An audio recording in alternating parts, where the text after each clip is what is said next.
and voice of Africa. The story of resurgent and burgeoning Africa is here, only on the Pulse of Africa channel.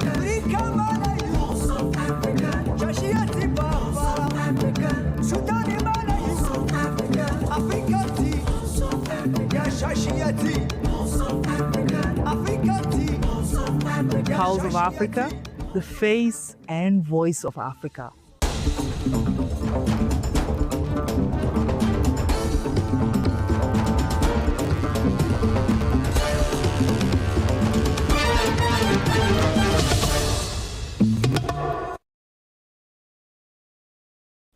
Welcome to Pulse of Africa News. A warm hello from me, Magdalite Naga. This hour, we turn the spotlight on the trends redefining Africa's entertainment landscape and the key developments shaping the continent's business environment.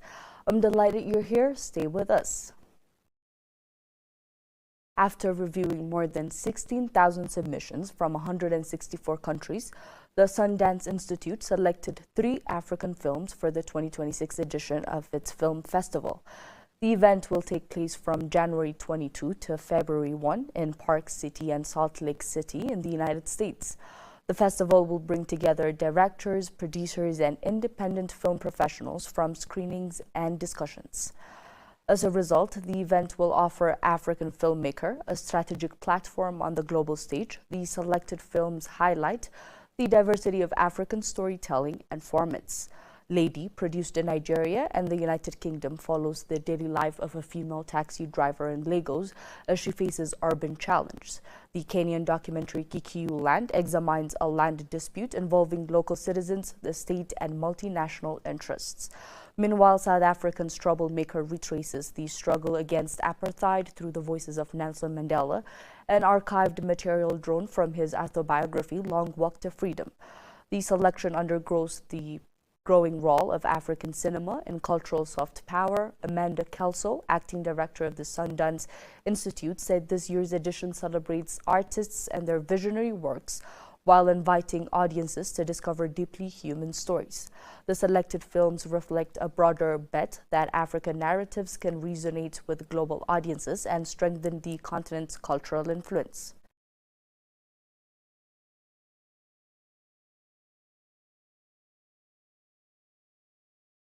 The nomination for 2026 iHeartRadio Music Awards are officially here, and it is a massive moment for African music on the global stage. Set to take place live from the Dolby Theater in Los Angeles on Thursday, 26th of March, the ceremony will celebrate the most played songs and artists from the past year, while giving us a look at what's coming next. This year, the spotlight is firmly on African stars. Ayra, Starr, Tyla, and Moliy have all secured spots in the World Artist of the Year category. Ghanaian breakout star Moliy is having particularly historic run. She has become the most nominated African artist at this year's award with 3 major nods. Aside from World Artist of the Year, she's up for the Best New Artist, Hip Hop, and Best Music Video for the remix of her hit Shake It to the Mix Fly. The track, which features Shanisa and Skillbing and Silent Eddie, became a global fixture in 2025, topping the Billboard US Afrobeats chart and becoming the most Shazammed song of the year.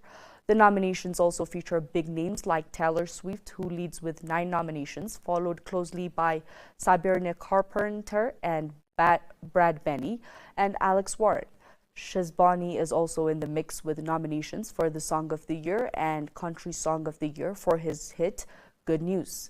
Voting is open now and will run until 19th March, giving everyone a chance to help decide who takes home the trophy in Los Angeles this March.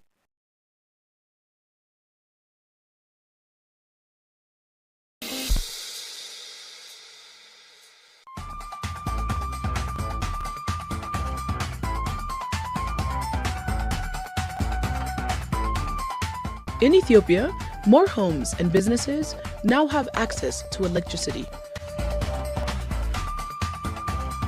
Access to power supports education, healthcare, and local businesses. Light changes lives.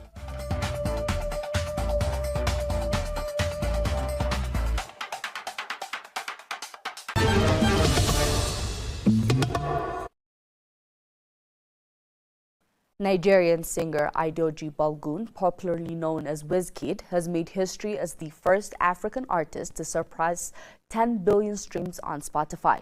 According to the latest figures as of January 2026, Wizkid tops the list of African most streamed artists on Spotify, with Bruno Boy following closely behind on more than 9.5 billion streams. Rema ranks third with 5.6 billion streams, while Tema has surpassed 4.4 billion. South African star Tyla has accumulated 3.7 billion streams, and Nigerian singer Ayra Starr trails closely with 3.3 billion streams. Wizkid reached the milestone after a decade of his with Drake, One Dance alone delivering nearly 4 billion streams, and Essence adding over 334 million.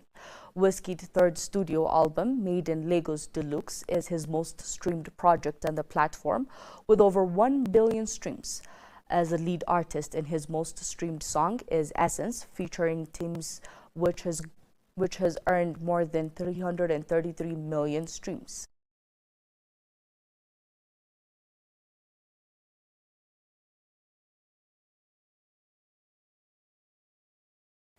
Nigerian President Bolu Tinubu commiserated with renowned writer Chimamanda Ngozi Adichie and her family over the dismiss of her son, Nakanu Naminde. In a condolence message, Tinubu has also mourned with Adichie's husband, Dr. Ayra Esege, and the entire family, describing the loss as a devastating tragedy. He stated, with a deep sense of grief, I concurred with Ms. Chimamanda Ngozi Adichie, her husband, Dr. Ayra Esege, and the entire family on the passing of her son, Nakanu Naminde. Drawing from personal experience, Tinubu noted the profound pain associated with the loss of a child, saying, as a parent myself who has suffered the loss of a loved one, no grief is as devastating as a loss of a child. The president said he shared in the family's sorrow and stood in solidarity with them during the difficult period. Tinubu also paid tribute to Adichie's global literary influence, describing her as a cultural figure whose work has touched lives across the world. He assured the family of his thoughts and prayers, stating, "My prayers are with the family."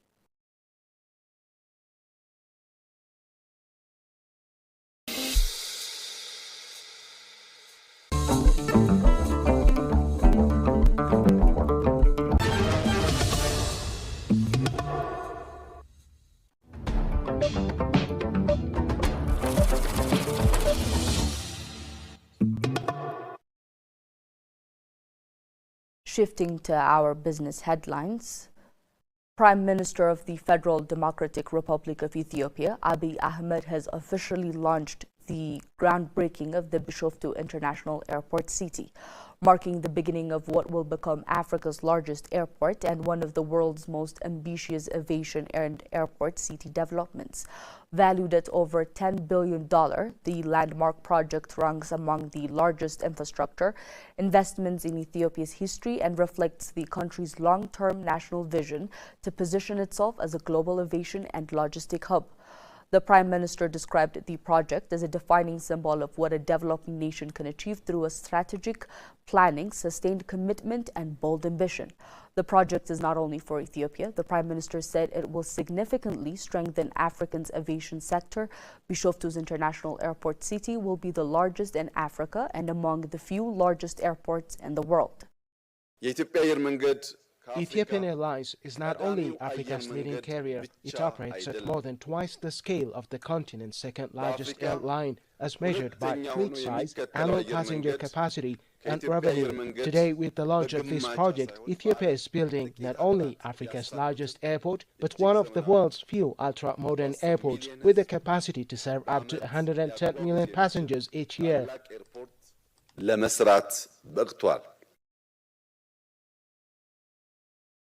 He noted that the development is the result of decades of focused investment in aviation and highlighted the government's full commitment to its realization.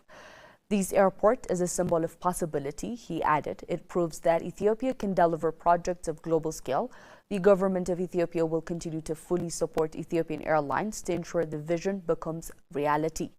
The Prime Minister also commended Ethiopian Airlines and its workforce to their dedication and leadership in transforming Ethiopia into Africa's leading aviation hub. የኢትዮጵያ አየር መንገድ አመራሮች Ethiopian Airlines' success comes from its management team, whose creativity, discipline, and hard work go far beyond standard working hours, and who have continuously prepared themselves to meet global leadership standards over decades. The airline's workforce proudly carries Ethiopia's flag, dedicated, deeply committed, and serving with the mindset of soldiers, driven by national pride and a strong sense of responsibility to their country. ሰራተኞች ያሉት ተቋም በመሆኑ ነው። Located approximately 40 kilometers southeast of Addis Ababa, the Bishoftu International Airport City is designed to relieve growing pressure on Addis Ababa Bole International Airport, which has seen sustained increase in both passenger and cargo volumes. The new airport is being developed as a greenfield next-generation aviation hub capable of meeting long-term demand. The project will be implemented in phases. Phase 1, scheduled for completion by 2030, will accommodate up to 60 million passengers annually. Once fully developed, the airport will have the capacity to serve 110 million passengers per year, making it the largest airport in Africa and one of the largest worldwide. Beyond aviation infrastructure, the project envisions a fully integrated airport city incorporating advanced cargo and logistic corridors, sustainable energy systems, commercial districts, and innovation zones. The development is expected to divide trade, tourism, employment, and regional investment across Ethiopia and the wider African continent. The Group Chief Executive Officer of Ethiopian Airlines, Mesfin Tasso, stated that the airport is a cornerstone of the airline's long-term growth strategy and Africa's economic integration agenda. The airport is a result of long-term vision by Ethiopian Airlines. The CEO said, as Africa's leading airline, our continued growth requires infrastructure that matches our ambition. Bishoftu International Airport City will significantly enhance passenger movement, cargo capacity, and operational efficiency. We always say that the African aviation industry is underdeveloped. There are several reasons for this underdevelopment, but we mention infrastructure limitation or underinvestment in infrastructure is one of the key problems that is hindering the development of African air transport industry.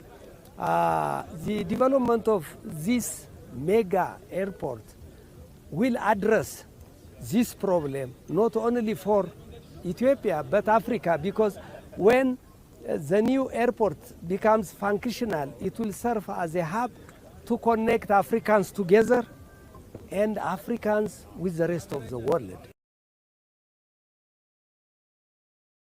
The CEO further emphasized the project's role in supporting the African Continental Free Trade Area, FCEFTA, by improving connectivity across the continent. Once completed, these airports will play a critical role in facilitating intra-African trade by enabling faster movements of goods and people, he stated, and added that it will strengthen connectivity across Africa and position Ethiopia as a key gateway linking the continent to the world.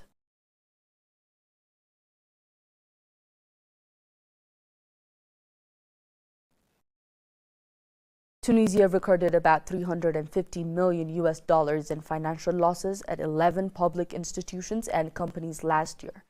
According to an official report cited by the Tunisian presidency, the Tunisian Court of Auditors, which oversees the proper management of public funds, released its annual audit report on Friday, revealing numerous irregularities. In 11 public entities, total losses were estimated at approximately $369 million. Among them are the airline Tunis Air, whose losses were estimated about $111 million, and the Office of Merchant Marine and Ports, whose losses reached about $102 million. The identified wrongdoings include the payment of salaries, bonuses, and allowance without legal justification, coupled with inadequate control and oversight mechanisms.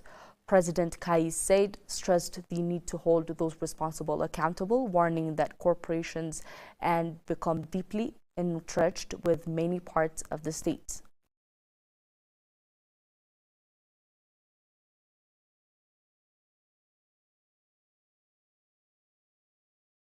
Cameroon has introduced a tax initiative in its 2026 finance law to encourage sustainable forest management and reduce illegal logging. Starting January 1st, 2026, a reduction of between 25 and 35% will apply to the annual forestry fee paid to the state by logging companies. Finance Minister Louis Paul Motais said in a circular on budget execution. According to the document published recently, companies holding a valid logging permit will receive a 25% reduction on the annual forestry royalty. The reduction increases to 35% for operators that can demonstrate sustainable forest management certification. The finance minister said the measure is intended to encourage sustainable use of forest resources. The tax relief comes as authorities faces persistent losses linked to illegal and non-complement logging practices.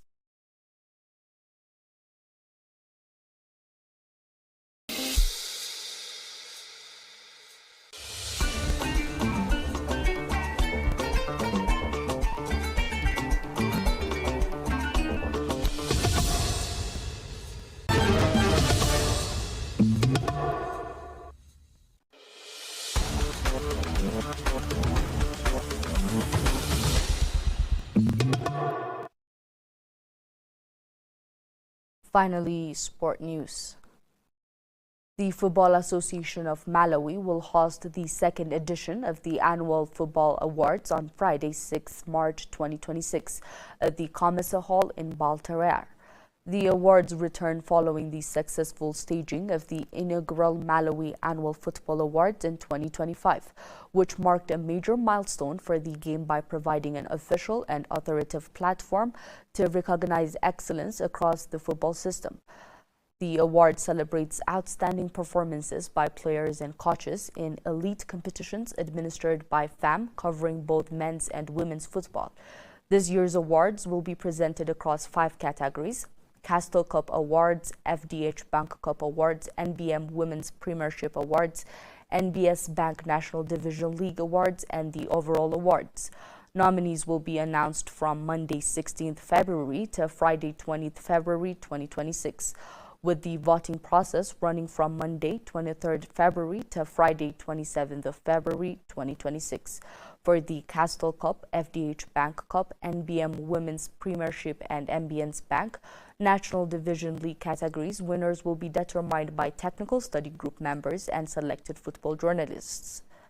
Voting for the overall awards will be conducted by Super League team captains and coaches, as well as women's Premiership coaches and captains.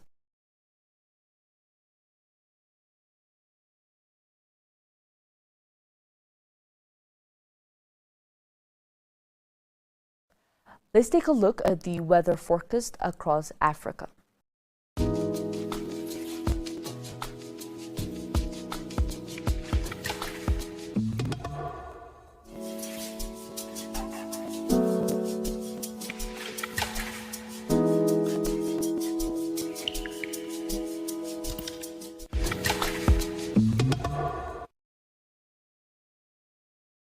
That's all for this hour. Thank you for tuning in. Goodbye.